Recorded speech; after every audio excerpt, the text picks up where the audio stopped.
The galaxy had grown arrogant. Centuries of peace and power had made the Concord, the alliance of the oldest and strongest civilizations, confident.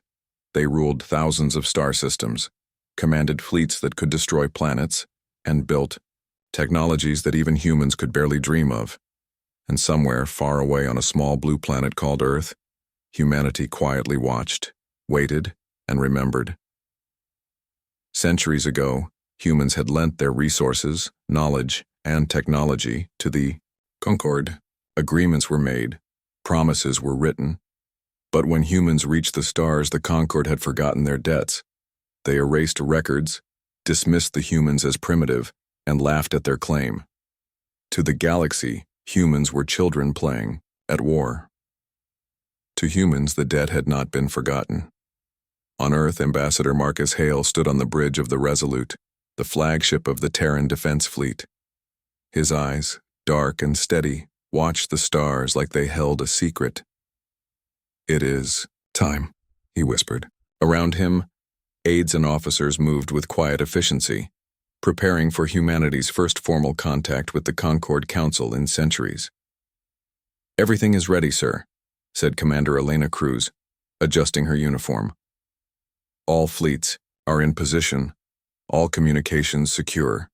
The Council won't know what hit them." Marcus did not smile. "We are not here to strike yet. The galaxy thinks we are weak. They will learn differently soon, but patience is a weapon too." Meanwhile, the Concord Council gathered in the palace of Alaris Prime. Its spires shimmered with metals mined from hundreds of worlds. The chambers echoed with the voices of alien delegates, scaled, feathered, and furred beings of all shapes. They were confident, they were proud, they were arrogant. Humans. "Again?" hissed Counselor Var of the Thar Dominion, his blue scales glinting. "They are still children in our eyes. Why should we waste time?" Other counselors laughed. "Perhaps it is a mistake," said one, a feathered Avex diplomat. "Perhaps they think they have a place among the stars. But we all know their place is Earth, nothing more." They did not know Marcus Hale was already in their chambers. He walked in unarmed, calm, and determined. Alien eyes widened, some in curiosity, some in disbelief. He approached the podium and raised his hands. "Honorable counselors," Marcus began, voice steady, "I represent the people of Earth. Centuries ago, your ancestors borrowed from mine. They promised repayment. Those promises have never been fulfilled. We have come to collect." A wave of laughter erupted. Some counselors slapped tables. Others whispered among themselves. "Collect?" sneered a Zax merchant diplomat. "From humans, the primitive species that barely flies beyond its system? This is comedy."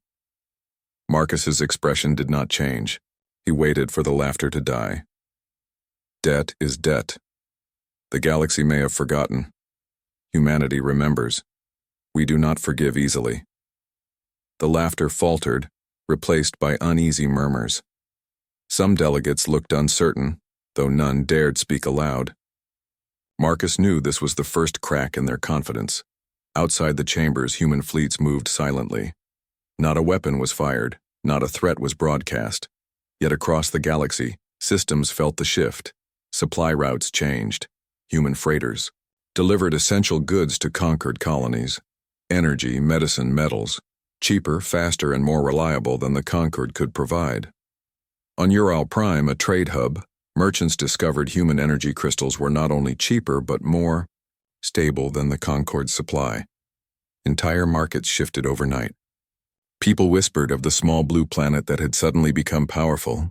On Varex, a mining moon, human corporations purchased entire facilities. Alien miners marveled at improved working conditions and fair pay.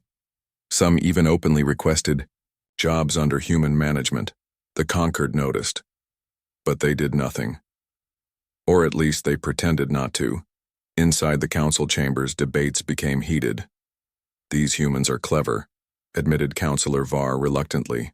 "They do not attack. They do not fight. They merely shift influence, and slowly we lose control." "They cannot last," another said. "Their fleets are still tiny. Their technology, primitive. Yet secretly, Many counselors feared the truth. The humans' influence was growing in ways that brute force could not counter. Marcus Hale, aboard the Resolute, did not need to provoke them. His patience, built over centuries of dismissal and mockery, was more powerful than any weapon. In a quiet colony at the edge of human space, a young alien girl named Tira watched a human engineer fix a malfunctioning energy system. "Why do the humans help us?" she asked her father, a Concord soldier stationed there. Her father looked uneasy. Because they remember, and one day they may ask for something in return." Tira frowned. "Do they want to hurt us?" He shook his head slowly. "No, not yet. But humanity never forgets. And when they collect what is owed, the galaxy will feel it." Even in small ways, the message spread. Humanity remembered every slight, every stolen promise, every ignored agreement. The human fleets continued their subtle advance. Freighters delivered energy supplies, medical breakthroughs, and technological innovations. Citizens across the Concord systems began preferring human goods. Colonies that had been loyal to the conquered began quietly realigning with Earth. In private meetings, Marcus Hale and his advisors laid out the next phase. Phase 2 begins when they refuse.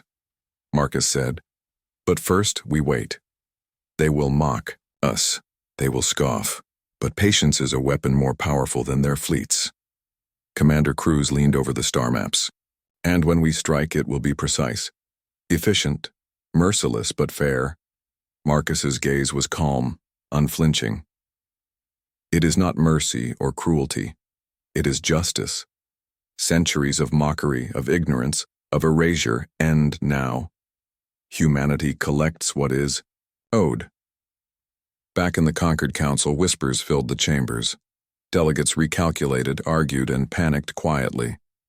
Some thought the humans were bluffing, but the wise ones remembered history. Humanity did not forgive. Humanity did not forget. Weeks passed. Months. Still, humanity's methods remained quiet but powerful. Trade routes shifted, markets adjusted, colonies realigned. No war, no weapons fired, but the galaxy felt a shift it could not deny. Marcus. Hale stood before the viewport of the Resolute, watching stars stretch endlessly. "They laughed at us," he whispered. "They will regret it. The galaxy will learn what it means to owe humanity. And when the time comes, they will understand the weight of a debt unpaid." Outside, Terran ships glided silently, a fleet of precision, patience, and inevitability. The galaxy had no idea what was coming, but humanity did. The conquered laughed at the human request. To them it was just a joke. A small species from a small planet asking the oldest civilizations of the galaxy to pay some forgotten debt. The council chambers rang with alien voices mocking the human. Ambassador, as he stood tall, his hands folded calmly behind his back. But when the laughter faded and the humans left without another word, something strange began to happen.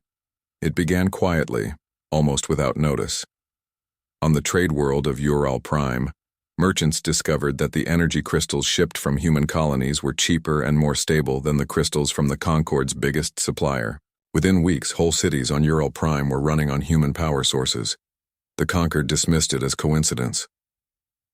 On the mineral-rich moon of Verax, human companies bought up entire mining operations overnight.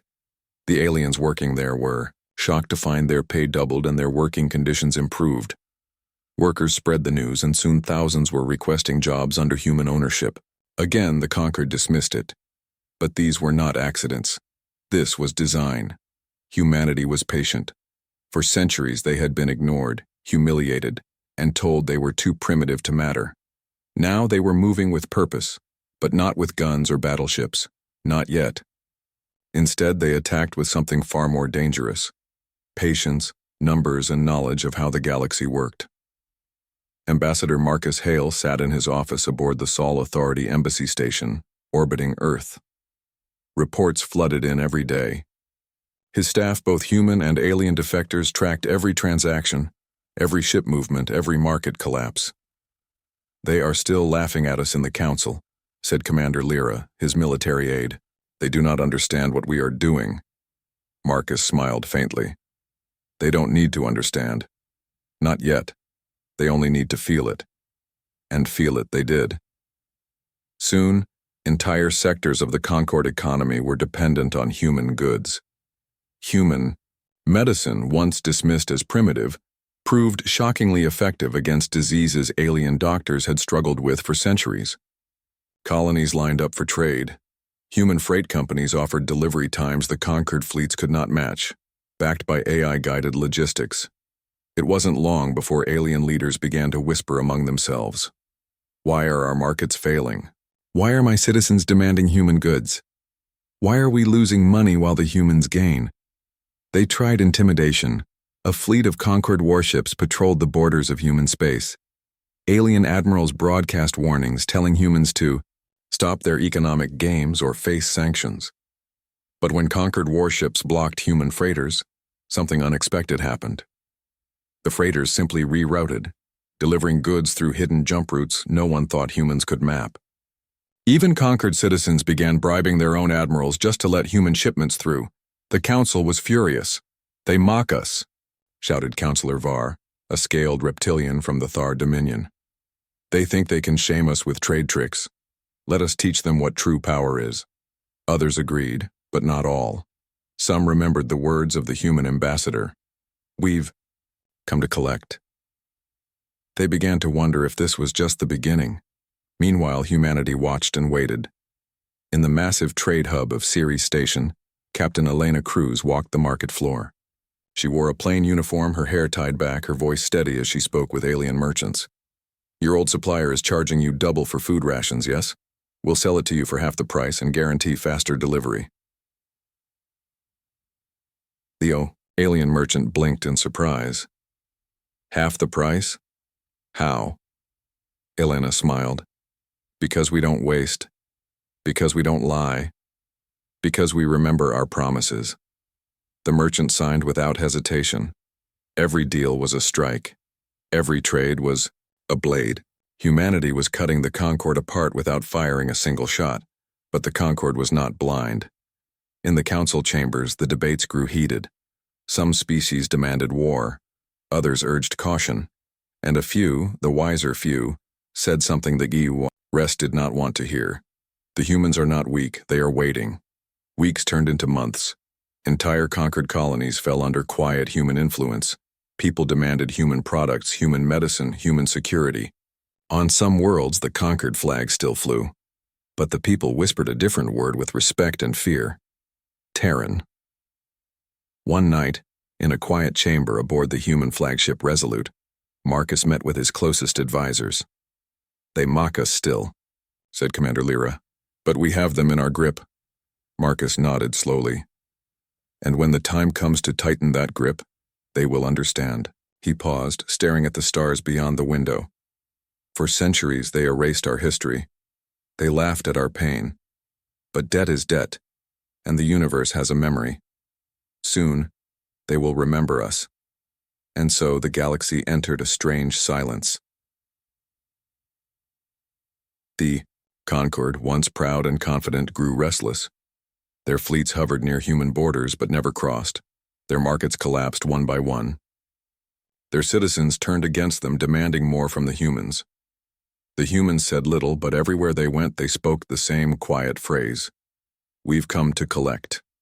The galaxy, for the first time in centuries, began to feel something it had never felt toward humanity before. Fear. The galaxy had grown uneasy. The whispers of humanity's quiet power spread from system to system. Conquered fleets watched human borders, but they never crossed. Merchants still bought human goods in secret, and colonies still asked for human medicine. The conquered tried to control the storm, but the storm only grew stronger. Then, at last, someone broke. It happened in the Valar system. The Valar Dominion was proud and arrogant, a warrior race with long memories of conquest. To them, humans were nothing more than opportunistic traders. They would not bow to a species they considered children. So when a convoy of 10 human freighters crossed through Valar space, the Dominion took its chance. The freighters were unarmed, carrying medicine and food for a Concord colony that had secretly signed trade deals with Earth. To the Valar, this was treason. Their warships surrounded the freighters, and their commander broadcast his message across the system. Humans, you think yourselves clever, selling your goods in our markets. Stealing our wealth, you forget your place. Today the Dominion teaches you respect. The message ended with the roar of weapons fire. The freighters never stood a chance. They were destroyed in minutes, their crews lost to the void. The Valar fleet celebrated, believing they had shown the galaxy that humans were weak, but humanity did not mourn in silence. Humanity answered. News reached Earth within hours. In the Sol Authority command chamber, generals, admirals, and diplomats stood around a glowing map of the stars. The Valar Dominion's attack was not just an insult. It was blood-spilled. Ambassador Marcus Hale spoke first, his voice calm but his eyes hard. They have made their choice. They refused the debt and they murdered our people. The time for patience is over. Now we show them what it means to owe humanity. Admiral Juno Carver, commander of the Terran Defense Fleet, leaned forward. Permission to strike, Ambassador? Marcus nodded once. Strike, Admiral, but not for conquest, not for glory. Strike to collect. The humans moved with terrifying precision. Within a week, fleets of sleek Terran warships entered the Valar system. They did not announce themselves. They did not broadcast threats. They came like ghosts, slipping past sensors, disabling defenses before alarms could sound. The Valar fleet, proud from its recent victory, rushed to intercept.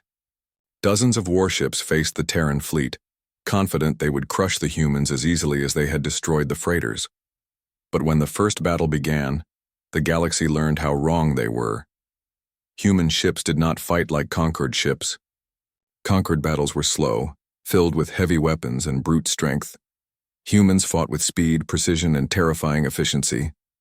A Valar battleship launched a volley of plasma torpedoes. The Terran destroyer Horizon twisted in space, dodging every shot, and returned fire with railguns that tore through the enemy's shields in seconds. Another Terran ship fired EMP bursts, frying the Valar ship's targeting systems. The battle lasted less than an hour. When the dust cleared, the Valar fleet was broken, not destroyed, disabled. Engines dead, weapons useless, crews alive but humiliated. Humanity had shown mercy but not weakness. Then came the second strike. Human fleets did not stop at the warships. They moved into the Valar's home system, targeting infrastructure. Power grids collapsed as human cyber warfare teams slipped into their networks. Communications died. Their food shipments vanished, redirected by human-controlled AI systems. In 99 just 3 days, the mighty Valar Dominion was on its knees. The galaxy watched in stunned silence. The Concord had expected humans to answer with anger and messy war. Instead, humanity had shown something far more dangerous: discipline. They didn't waste lives. They didn't destroy worlds. They didn't conquer for pride. They simply crippled the enemy, then stood waiting. In the council chambers, representatives shouted at each other in disbelief. How did they do this? They were supposed to be primitive. They defeated an entire Dominion fleet in hours. Others whispered in fear. If they can do this to the Valar, what will they do to us? Meanwhile, on the surface of Valar Prime, the proud Dominion leaders sat in darkness. Their power grids were still down, their fleets useless. Then the humans arrived. Ambassador Marcus Hale himself landed on the planet, escorted by a small squad of Terran Marines.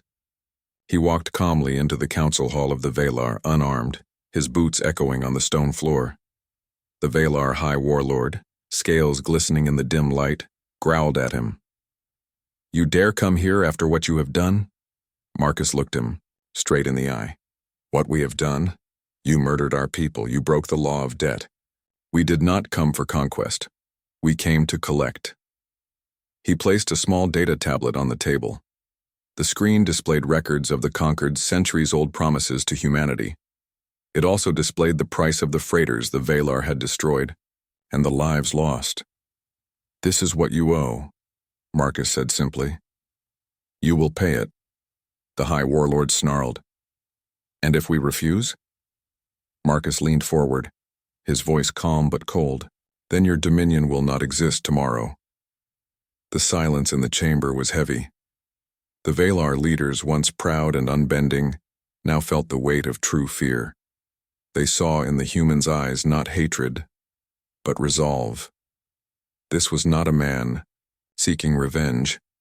This was a man representing a species that never forgot a debt. Finally, the High Warlord lowered his head. We will pay. Marcus nodded once. Good. Remember this moment.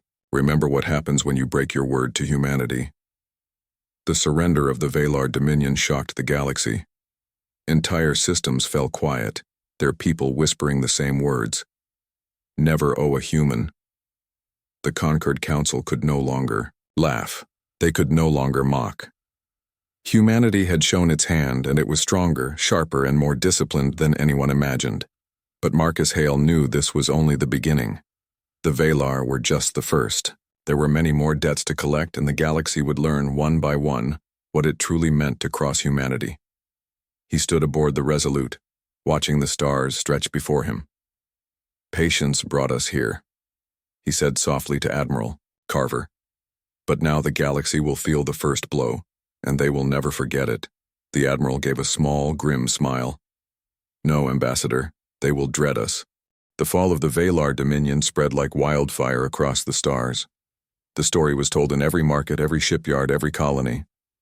10 human freighters destroyed, an entire human fleet striking back, and one of the galaxy's proudest warrior. Races forced to kneel in less than a week. At first, the Concord Council tried to control the news. They told their people that the Valar had surrendered voluntarily, that the humans had exaggerated their strength. But rumors could not be silenced. Soldiers whispered of Valar warships drifting powerless. Traders spoke of human fleets appearing, like ghosts, cutting supply lines with terrifying precision. Citizens of the Concord asked a single question that shook their leaders. If the humans can do this to the Valar, what can they do to us? On Ural Prime, the largest trade world in the Concord, alien merchants once laughed at human goods. Now, they lined up to buy them. A merchant from the insectoid Zax clans whispered to her partner, "Pay them quickly. We cannot risk angering them." On the moon of Varex, miners who once worked under the Concord now refused to sign contracts unless the company was human-owned. "The Terrans keep their word," one miner said proudly. "The Concord cheats us. Never again." On the colony of Trelvaris, parents begged human doctors to heal their children. Alien medicine had failed for years, but Terran treatments worked. When the children recovered, the people of Trelvaris shouted openly in the streets, "Terrans saved us!" Everywhere respect for the humans grew, but with it came something darker: fear. In the Concord Council chambers, the atmosphere was heavy. Once, the halls had been filled with arrogant laughter when the humans came to demand their debt. Now, the councilors spoke in hushed tones, their eyes darting nervously. Councilor Var of the Thar Dominion slammed his clawed fist against the table. "We must stop them now. If we wait any longer, they will own the galaxy." Councilor Rill, a feathered scholar from the Avex Confederacy, shook her head. "You saw what they did to the Valar. Their technology is advanced, but it is their strategy that frightens me. They strike with precision. They disable but do not destroy. That is power with purpose. That is patience." Another councilor hissed in fear. "They are not like us. They are not conquerors. They are collectors." The room fell silent at that word. Collectors. Meanwhile, humanity continued its campaign. But they did not march with fleets through every star system. They did not burn cities or enslave worlds. Instead, they chose their targets carefully. On the wealthy world of Draxus, the Concord's banking hub, humans froze accounts overnight. Entire fortunes vanished, rerouted into Terran-controlled vaults. The Draxus bankers screamed in outrage, but when they demanded answers, the Terrans simply presented old agreements showing Draxus investments in human industries centuries ago. On the industrial world of Korvath, Concord factories went dark as Terran corporations bought up entire supply chains. Ships could not be built without human metals. Engines could not run without human fuel. On the frontier world of Solara, pirates who once preyed on human colonies were hunted down by Terran fleets. But instead of killing them, the humans offered them contracts. Within months, the pirates flew under Terran flags, escorting convoys instead of raiding them. Every move was precise. Every move was cold. The galaxy began to understand. Humans were not seeking to conquer territory. They were seeking to control the galaxy's pulse, its economy, its lifeblood, its future. Ordinary citizens felt the change first. In marketplaces, merchants whispered, "Pay the Terrans what they are owed." In factories, workers muttered, "If the Terrans take over, we will be paid fairly." In homes, parents warned their children, "Never lie to a human. They never forget." The phrase spread like a curse across the stars. Never owe a human. Admiral Juno Carver stood aboard the Resolute, her eyes scanning the holographic map of the galaxy. Red markers glowed where debts were still owed. Green markers showed worlds that had already paid, willingly or by force. "We are halfway there," she said to Ambassador Marcus Hale. "The conquered is crumbling." Marcus folded his hands behind his back. His voice was calm, but there was no joy in it. "It is not conquest, Admiral. It is justice. For centuries they mocked us. They thought patience was weakness. Now they learn patience is a weapon sharper than any blade." Carver smirked faintly. "And fear is the wound it leaves behind." In the shadow of this fear, cracks appeared within the Concord itself. Some species openly defied the Council, declaring loyalty to the humans. Others begged the Council to make peace before it was too late. A few desperate leaders sent fleets toward Terran borders, but those fleets never returned. Not destroyed, disabled, their crews sent home alive but shaken. One alien commander described it best in a report. "The humans fought us without anger, without cruelty. They took our ships, our weapons, our pride. Then, they let us live. That mercy was worse than death. Because now every time I close my eyes, I see their ships waiting in the dark, calm and patient, ready to strike again." On the colony of Janos, a young alien girl asked her father, "Why did the humans come?" The father looked down at her and answered softly, "Because long ago we borrowed from them, and we never gave it back." The child's eyes widened. "Will they hurt us?" The father shook his head slowly. "No, child, that is not their way, but they will make us pay, and that is worse." The weight of fear grew heavier each day. No one dared mock the humans anymore.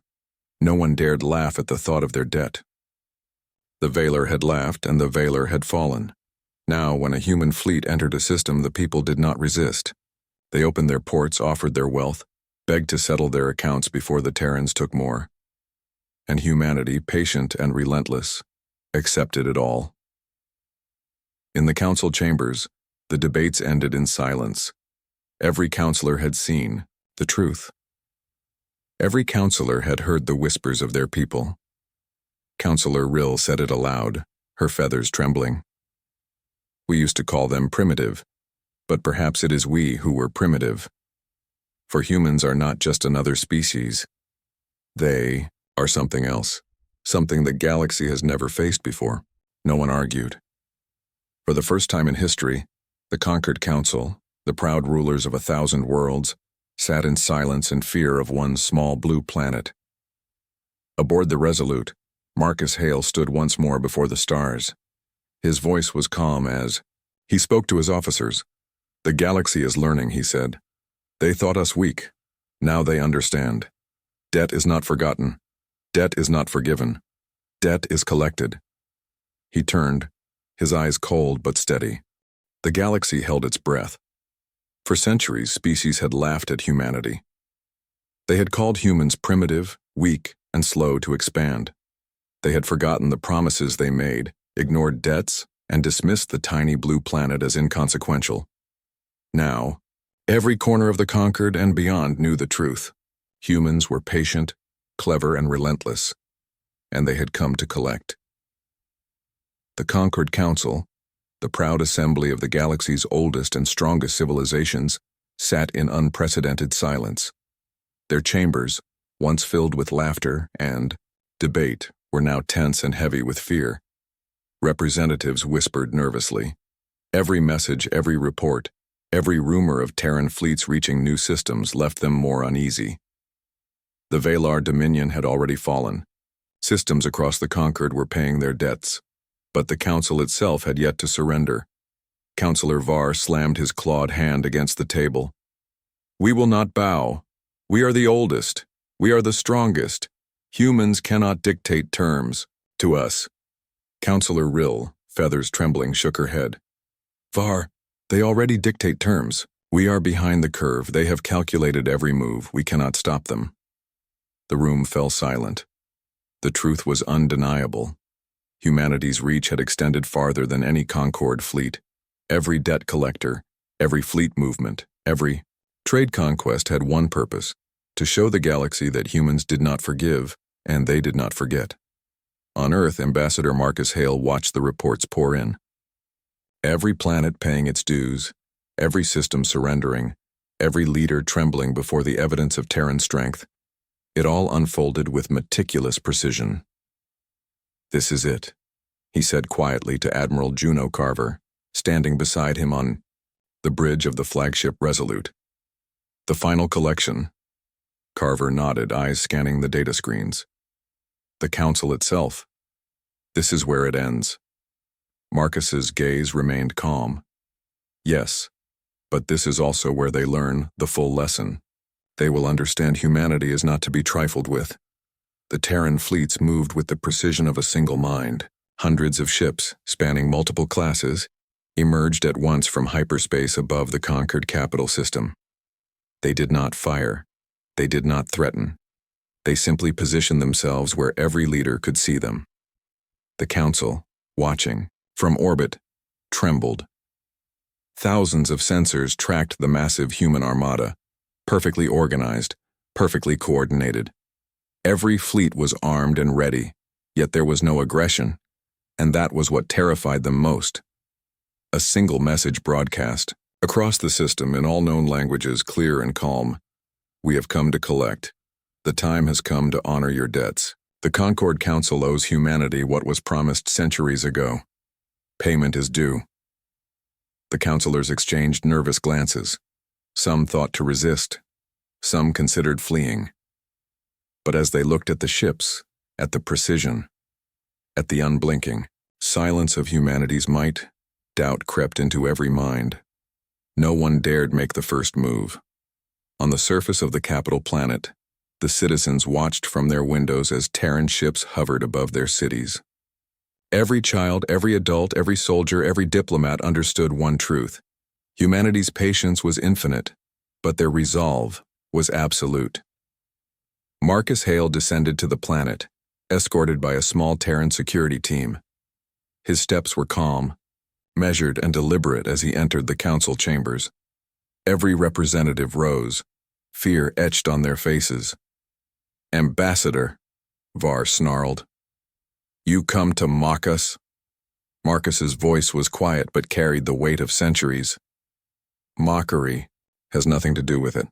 We come to collect what was promised.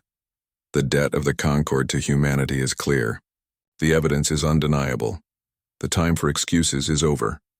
He laid a data tablet on the council table. It contained centuries of contracts, signatures, transactions, and debts owed. Every claim was verified, every calculation precise. Counselor Rill, normally composed, trembled as she scrolled through the evidence. This is centuries old. How did you?" Marcus raised a hand. "We waited. You ignored us. You mocked us. But debt is not forgotten. Debt is not forgiven. And now, it must be collected." Var's claws clenched. "And if we refuse, will you destroy us?" Marcus's expression did not change. Calm, unyielding. "We do not destroy. We collect. But if you refuse, then the consequences of your refusal will fall upon you. You will find no support, no allies, no sanctuary. The galaxy will remember that you refused humanity." The silence in the chamber was complete. The oldest, proudest council in the galaxy faced the smallest planet that had once been dismissed, and they realized, finally, how wrong they had been. One by one, the councilors signed the repayment agreements. Ships, resources, credits, and technologies were transferred to human oversight. Centuries-old debts, some nearly forgotten by time, were returned in full. It was not theft. It was justice. Outside the chamber, the galaxy watched. News spread across star systems in hours. The conquered had repaid humanity. The Valar had fallen. First, systems across the galaxy had followed. Now the council itself had bowed. Citizens, traders, soldiers, and scholars whispered a single phrase that would echo for generations. Never owe a human. Marcus Hale returned to the Resolute, standing once more before the stars. Admiral Carver joined him, watching the ships fade into hyperspace after completing the collection. "It's done," she said quietly. "The galaxy has learned." Marcus nodded, his gaze distant. "Not just learned. They have felt it. They have felt patience, discipline, precision, and resolve. They have felt what it means to cross humanity." Carver smiled faintly. "And they will never forget it." Marcus's lips curved into the faintest smile. "No. Never. And that is how humanity survives. Not by conquest, not by war, but by remembering, by enduring, by collecting what is owed." The stars stretched before them, endless and silent. Humanity had shown the galaxy its strength. And from that day forward, civilizations across the stars would respect one simple truth: